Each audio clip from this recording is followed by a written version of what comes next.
Welcome to episode 6 of Faith Formation Essentials, the short course that puts you in the driving seat for faith formation. I just made that up, but I'm really coming around to it. This is our last episode together, so we've saved up some dynamite for the home stretch. Basically, there are two parts to this one. Firstly, we're going to learn some skills that enable us to do faith formation with ourselves and with our people in a way that takes into account absolute best practice with communication skills. We're going to learn two simple communication techniques that will improve the effectiveness of your faith teaching and learning, but also serve to reduce arguments, increase engagement, and boost your own confidence in the area. Sound good? These skills are great. At the same time, these techniques are super ethical and super respectful, so that'll be good. To round things off, we'll think a little bit about criteria to use to help you choose effective faith formation materials, whether that's a video, a book with studies, lesson material, a curriculum, or whatever. We've saved this till the end because it kind of sums up everything we've done so far and will draw on much of what we've covered too. And maybe, as soon as you've recovered from doing this course, you might be out there trying to choose stuff to use anyway. So it's very practical in that sense. Okay, first, let's talk about communication. What happens when a conversation goes like this? Vegemite on toast for breakfast is the best. No, it's not. Peanut butter on toast is clearly the winner for breakfast. Nuh-uh, it's Vegemite. Vegemite's the best. Oh, warm, salty Vegemite. You can't be serious. Peanut butter has that wonderful little mixture of saltiness. It's a bit peanutty, it's a little sweet. Clearly the winner for breakfast. Wait a minute, you're both wrong. It's muesli. Muesli's best for breakfast. Okay, so what are we getting at? We're getting at the idea that conversations with differences of opinion can be difficult, and conversations about differences with faith ideas can be even more difficult, even more complicated. So much so that sometimes we avoid even having these discussions when we have differences of opinion, differences of point of view. I think it's related to even broader issues about why people don't talk about faith in general in various Australian cultures. We're anxious about conflict. We're scared that because these ideas go to the core of our being, people do have different points of view, and that could cause arguments. We want to avoid arguments. Well, most of us anyway. The problem is that it's actually healthy for us to talk about our differences, to talk about our different theological ideas. That's how we learn from others. That's how we learn to appreciate others. It's often how we learn to understand our own point of view more clearly if we have to think about how we would explain it to someone else. In fact, even St. Peter was pretty clear on this. He talks about the idea that we should be able to make a good account of our faith in 1 Peter 3, verse 15. We should be able to talk about our faith. And in the world of faith formation, where we're trying to help people grow their faith, we need to be able to discuss faith and our differences. I do remember as a young person doing evangelism training and working out my 3-minute testimony I could slip into conversations wherever it would fit.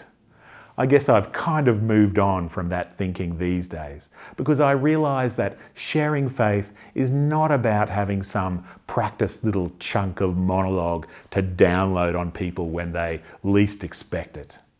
Instead, we think a little bit about St. Paul preaching at the Areopagus. In his sermon, he uses the example of the unknown God, of the statue that was right there in the square where he was speaking.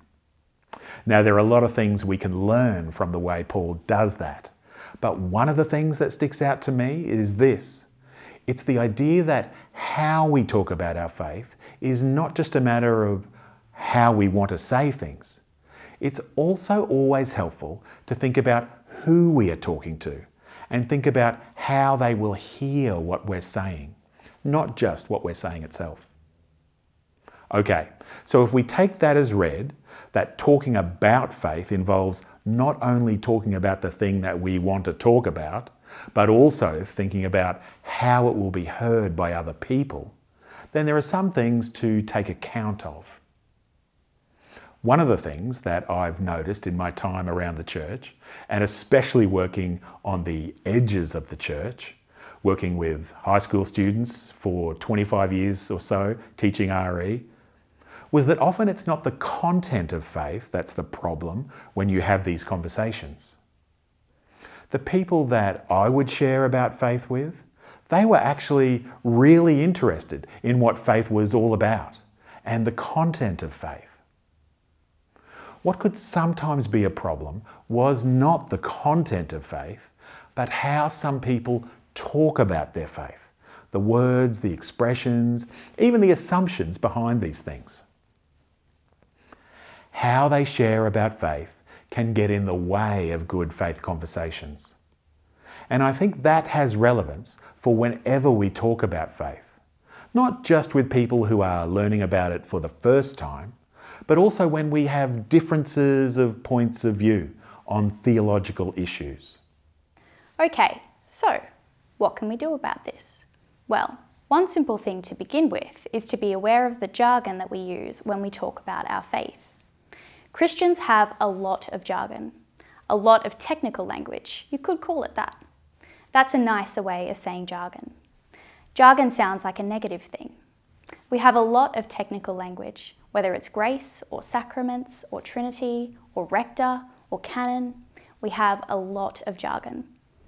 Now the problem of that is this.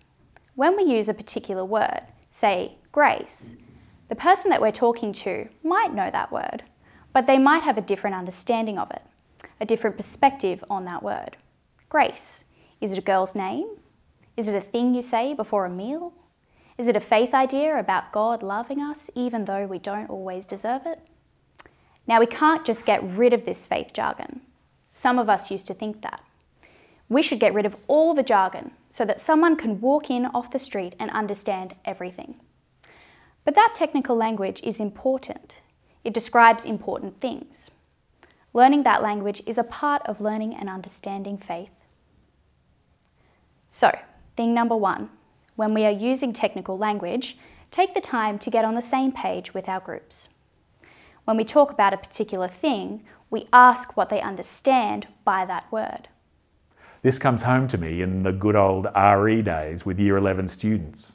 That was the group that I taught most often in those 25 years. We would do that old activity where we get students to draw God or to draw the God they didn't believe in. That way everyone would have to do something. Anyway, have a look now at a few of these pictures that students drew. I've grabbed a random selection. These aren't unusual pictures, it's just a random selection. And have a look at the kinds of ways that God is pictured by these students. There are some traditional ideas, influenced by their family background, possibly some exposure to church things. By far most are pictures that draw on all kinds of other imagery, whether from movies or TV, whether from imagination, whether from discussions these young people have had wherever they might be. Ultimately, the point is we can't take it for granted that even when we use the word God, something so central to our faith, that the people we're talking with have the same idea that we do. Now, if we are talking within the Christian community, you might think, I can make some assumptions here. And surely you can. There are some central things that just about all Christian people would hold in common about God. But it's helpful to acknowledge, even from the start, that there may be differences here. It's just good to acknowledge that we are not talking about faith just to impose our view on someone else, but that we are actually talking so we can hear from other people. In other words, conversation, even teaching and learning about faith, should be a dialogue, not a monologue. This dialogue idea is a crucial part of good conversation, good learning about faith. It doesn't mean that we think our point of view will automatically be changed just because we hear someone else's point of view, but maybe we should firstly be willing to learn from another person, appreciate their point of view, and maybe even acknowledge that God might want to change us through the conversations we have with another person. Okay, thing number one, be aware of jargon. Be aware of getting on the same page as the other people we are sharing with when we do that. That could be a useful learning thing all in and of itself.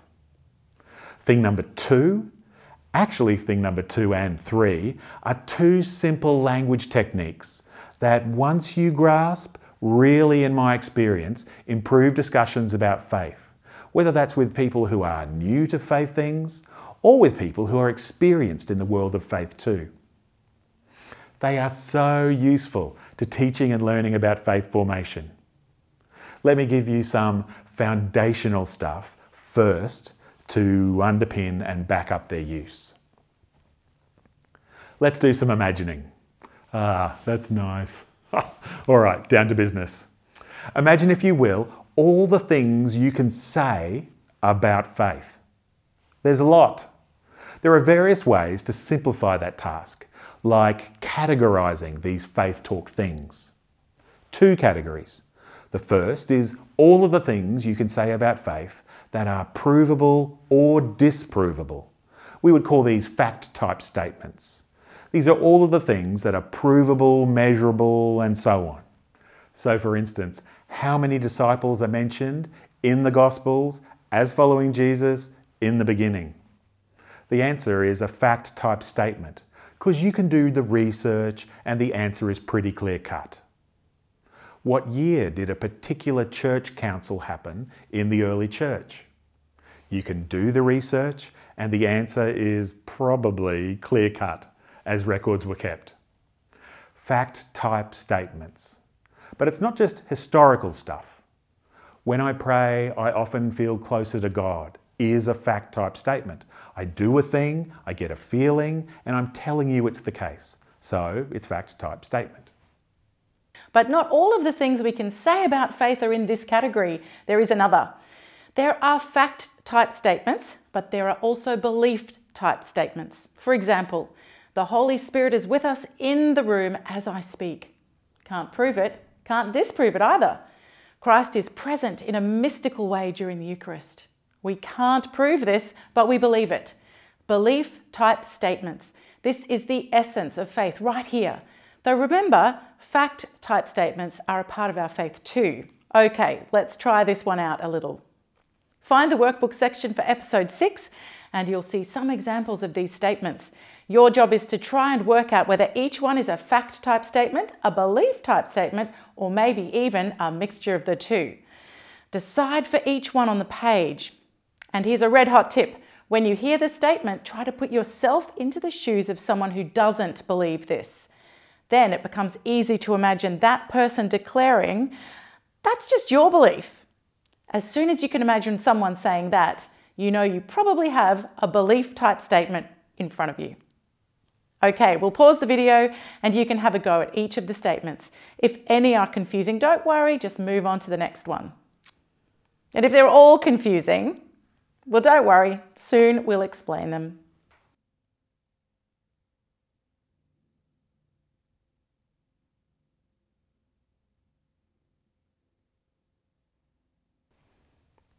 Okay, how did you go? Let's have a look at these statements and see what we can learn. Don't be too worried if I suggest some different answers to what you had. Consider it a learning experience. Okay, statement 1. God planned that people should care. What did you think? Fact-type statement or belief-type statement? While to a believer this one may appear to be a statement of fact, it presumes belief in God and even a particular understanding of the nature of God. Therefore, it's a belief-type statement. The second one, some of the basic problems of the early Christian community were learning to love and serve one another, etc., etc. This is a fact-type statement. Why? Because it's open to historical research and is the type of statement that an impartial historian could make without having a particular belief commitment. Such a statement may have problems for some if the only historical source available is the Bible. Note, however, the distinction between statements in the Bible, which deal with observable events, and those which are interpretations or faith affirmations. Okay, number 3. Prayer gives me a feeling that someone really understands me. This one might seem a bit tricky. While this statement deals with prayer and thus involves beliefs, it is a fact-type statement because it's made as a personal affirmation. It refers to the experiences of the speaker and is owned by the use of me. Getting the hang of these? The 4th statement. Solomon was the son of David and Bathsheba. From the time he was young, he was specially favoured by the Lord. Okay, I did say favoured, just to see if you were still listening. Favoured by the Lord. This one does have a trick because it features both kinds of statements in one. The first sentence is a fact-type statement open to historical research. You could try to find that out. However, to say that he was specially favoured by the Lord introduces a belief or interpretation. Not everyone would describe Solomon that way. And lastly, the Father of all spirits woke the Sun Mother and sent her to cover the earth with plants and to bring to life birds and animals. Was that one easier to do for some of you? Most people readily see this as a belief-type statement, perhaps because it's easier to identify the beliefs of what might be others. It could be grounded by referring to it as a story from the Dreamtime or a First Nations legend. All right, we worked through a few of those to give you some practice in identifying fact-type statements and belief-type statements. Why do this? Because part of the communication breakdown that can occur when having chats about theological differences or even just sharing faith ideas with other people is about how we talk about stuff in each of these categories. The problem occurs when we make belief-type statements as if they have been proved and must be accepted as true for everyone. I'm not saying that our beliefs aren't true, but I am saying that if we say, the Holy Spirit is here with us right now, we have to accept that some people hearing this will reply, really? Well, how would you prove that? That's just your belief, not mine. When we say belief-type statements as if they are automatically accepted by everyone, we are making a presumption about the people we're talking with. In fact, we call this presumptive language. It presumes all are on the same page and makes no room for anyone to have a different perspective. So people can get their backs up sometimes without even knowing why. I've talked about this to a lot of people from outside the church faith community, and they say to me that this is typical of how certain people of faith talk about their faith. Lots of presumptive talk, making dogmatic faith claims. It just switches off conversation. Maybe there's even a feeling in Australian societies that this is what Christians will do if you engage them about faith. You'll get browbeaten about faith ideas. It kills dialogue, and I wonder if those of us who aren't prone to dogmatic faith assertions have learnt not to talk about our faith in public because we don't want to be perceived as the kind of people who do that browbeating. Maybe. Anyway, this is a problem. Talking about different approaches to faith or living without it should be a natural part of being human. It is in some other cultures I've experienced on other parts of the planet. And if we're in the practice of trying to grow faith with people, young or older or both, then this is a problem we need to solve. We don't want to be turning off dialogue. We want to be enabling it. Fortunately, there are solutions to this problem. These are solutions that are appropriate to any talk about belief, whether inside the church or beyond the church walls. 2 simple language techniques that address this. So what are these already? The first of these 2 things is called owning. When I own a belief type statement, I simply use a sentence starter like I believe, or it seems to me, or in my experience. Even maybe I think. I do think that the I believe statement is more significant. When we own our theological statements, our beliefs, by using those kind of sentence starters, it does something significant. Let's revisit the breakfast example.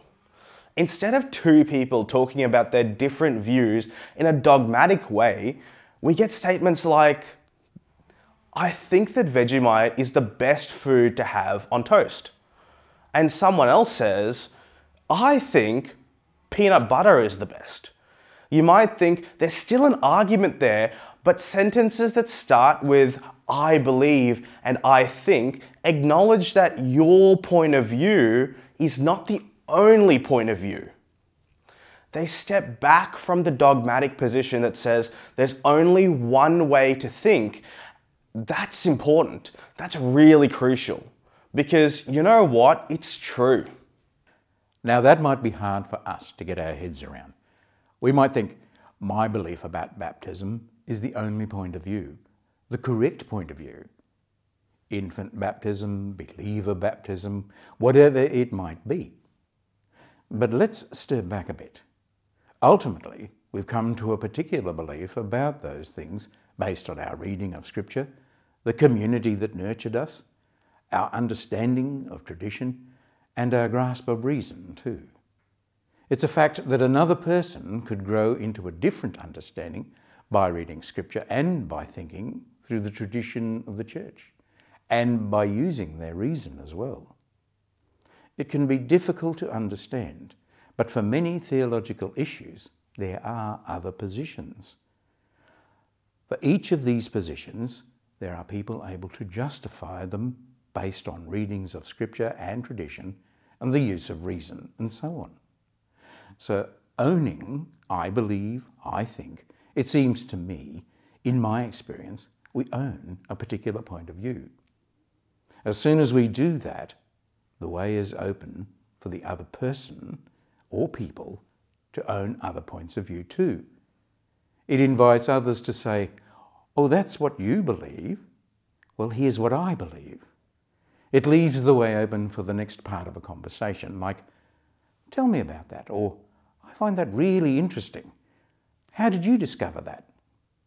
And suddenly, there's a dialogue that allows each to learn from the other. We've had the chance to share our ideas, and this is owning. Now we said there are 2 language techniques. Owning is the first one. The second one is similar but different. It's called grounding. Now, if owning is the kind of personal version of this, I believe, grounding is the more macro point of view, when we attach a belief statement to the group of people who believe it, or to the source of that belief. So we might say, many Christians believe, most Christians believe, or some Christians believe, depending on the statement we are grounding. As I said, we can also use grounding to attach a particular belief to its source, which might even just mean, in 1 Corinthians 13, it says, blah, blah, blah. So grounding is helpful too in a different way, because it enables significant learning. When a belief type statement is grounded, you know where a belief has come from, where an idea or a particular part of Scripture comes from, and that's helpful too.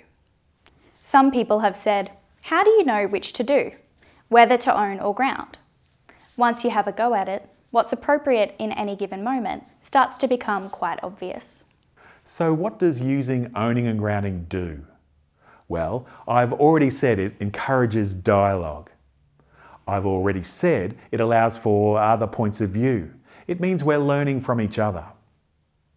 It means we can actually put these words out on the table, we can actually speak and talk about them and get into the nuance of them, rather than having this us versus them dichotomy, where we may become scared of having conversations because we couldn't do it peacefully. Owning and grounding means we can talk about our different points of view and do it peacefully too. Now, I do want to mention just a couple of problems that can come up with these two things. I have heard before someone say, you might have heard of this too, the Bible teaches blah, blah, blah, blah. Now, there are various things that most Christians believe are central, and you might think it valid to say the Bible teaches. Generally though, when I hear people say that, it seems to me, oh look, I'm owning this. It seems to me that people say the Bible teaches when they're actually talking about a particular point on which there are other possible points of view. So it might be more appropriate to say, the Bible teaches me that, and then share what you were going to share. The Bible teaches me, rather than the Bible teaches, as if there's only one possible reading of this. The other potential problem is a thing I've heard where someone says, most Christians believe, and then they finish that sentence with a particular belief that maybe most Christians don't believe. It's a shame to have to get into the maths of this. We don't want to get into quibbling too much about exact numbers of how many people believe this or that. We should just be aware that it's possible that some people, even unconsciously, might want to back up their own agenda by suggesting that most Christians believe a particular thing, when that's not necessarily the case. I'm sure we don't want to be doing anything underhanded like that. I'd suggest refraining from that, where there's some doubt about it. Again, it takes some wisdom and humility to get to a place where you can do this. Ultimately though, I have found the use of this owning and grounding is super useful. I found it helpful when sharing about faith with people who don't have much idea about faith. Owning and grounding encourages dialogue, where it's possible to say, yes, I agree with you, or I've got this issue, or I've got this question, and so on.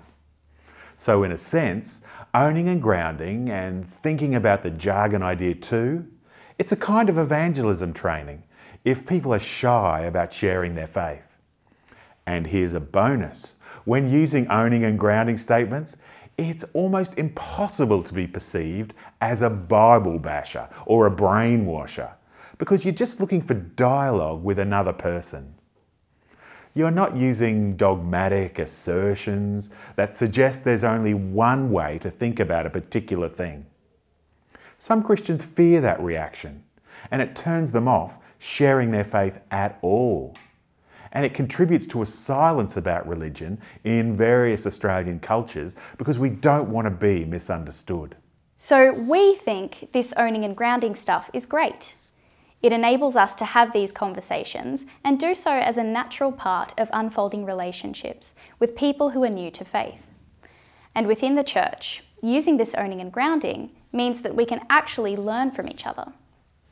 Owning and grounding could help heal some of the factionalism that develops within the church. I'd much rather a church where we learn from each other, where we acknowledge that we have different points of view, but we see the ways in which God has led us to these different points of view. We see the ways in which these different points of view have their strengths that we can learn from, and we see that our own points of view might be softened by such a dialogue. So, we affirm owning and grounding. You can see that we're sold on this stuff. Can I suggest you give it a go? Just experiment with using owning and grounding. I believe, or some Christians believe, many Christians believe. At first, it can feel unusual, but if you just get into the habit of doing it, it becomes easy, second nature. Ultimately, I think this is a part of how the kingdom works. Different people being faithful to God. Different points of view on some things, but valuing each other, learning from each other, all towards doing God's mission in the world. If you'd like to know more, there's an article about the use of owning and grounding that you can download at the link shown in your workbook. It's an article about using, owning and grounding in the religious education world, in state schools. But I think you could find this information useful across many contexts. Okay, we have travelled quite a journey from episode 1 to now. So we're going to finish off the course by talking about choosing effective material to use in your faith formation activities. As you might imagine, this is a pretty broad area, but let's see if we can give you some assistance, because really, this is where the rubber hits the road, right? If you've ever been involved in choosing material for faith formation, whether it's for small groups like a Lenten study, or for yourself, flying solo, or even for school situations, looking for faith education material, you know there are a range of ideas people think through when they choose. Some of us work at a gut level and just look at the bookshelves and point to one. But what I want to get at is this: there are effective criteria and there are criteria that are not so effective. For instance, if you're looking at a range of things and one sticks out, it might just be because it looks nice. It's colourful and there are pictures, that kind of thing. Or maybe you've been given a budget and you just grab the thing that fits within that budget. Now, design and price are factors to be considered. Those things do matter, but are they the most important things? If we care about effective faith formation, there are other things to think about, things that are more important. We've purposely left this content about effective criteria for choosing faith formation materials to the end, because it really does use all of the learning we've been doing so far. Let's take all that work on effective faith formation, thinking models, cognitive development and faith development, and recognise it can all be used in choosing material for your faith formation context, be it a small group, a school classroom, your own, or a parish study. Use that knowledge and look for material that reflects sound practice in all of the things we've been learning about. First things first, before you rock onto a website about faith formation materials or a good old-fashioned bookshop, you need to understand yourself. You need to be aware of where you stand theologically, educationally, missionally, and ecclesiastically. Be aware of your ideas about what the church is and how it works, etc.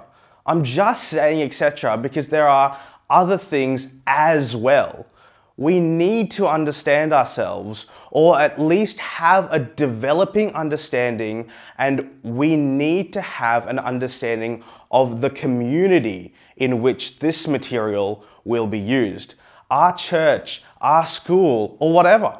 The trick is that all faith formation materials will have a stance on all of these things, mostly but not always between the lines. In educational circles, we call these things hidden curriculum.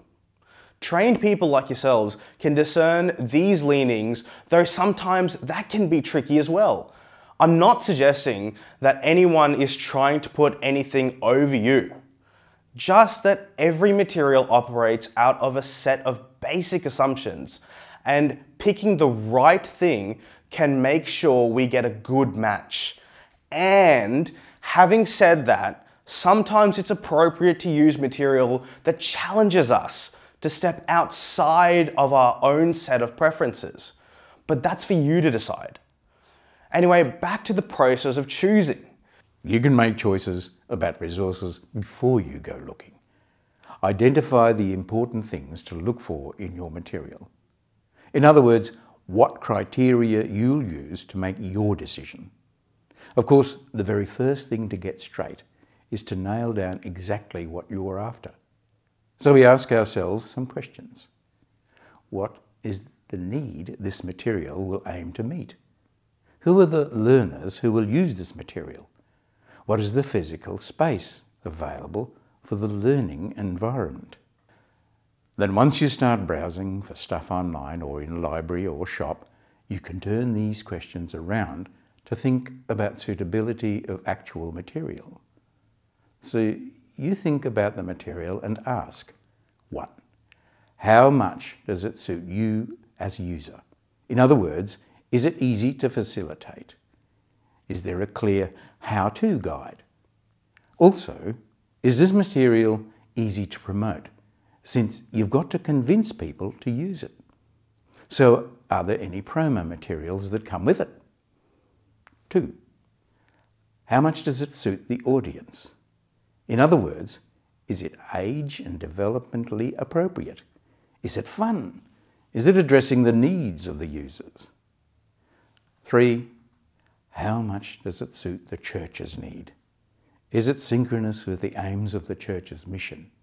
Is it cheap? And 4, how much does it match the accepted ideas about what faith formation is and how it should be done? So if we've come to an understanding of what faith formation actually is, when it's done well, philosophically and practically, does this material reflect that? These questions aren't in order of importance. All are important in making your decision. To go into a little more detail, we've reprinted a list of questions from Karen Tighe's wonderful book, Basics of Christian Education. Find them in the episode 6 section of your workbook. There are lots of sets of questions like this all over the internet, but Karen has done a great job of asking the essential questions without a lot of extra padding. She gets to the point. I like that. In a moment, pause the video and have a look at her questions. Go through them, imagining you're using them to look at some of your material. In fact, you might even grab a study book or a unit of work for a school and apply these questions to see how it is to use them. If you've got nothing at hand, I'll put a link on the screen for a set of materials we've been using in the diocese in the last few years, the Pilgrim course from the UK, and you can use that as your guinea pig. The link takes you to the website and lets you see the small group materials, their aims, the associated video material, and so on. It's pretty good stuff, but Tighe's questions can highlight a few things to note or that you could use to modify for Australian audiences. Okay, just if you need that. If you're working in a group, you can chat about what it's like to use this set of questions. Are they wieldy, which is the opposite of unwieldy, and so on. Working on your own, make your own notes or modifications to Tighe's list if that suits. Okay, I won't hold you up. Pause the video now and have a look at Tighe's questions and their suitability.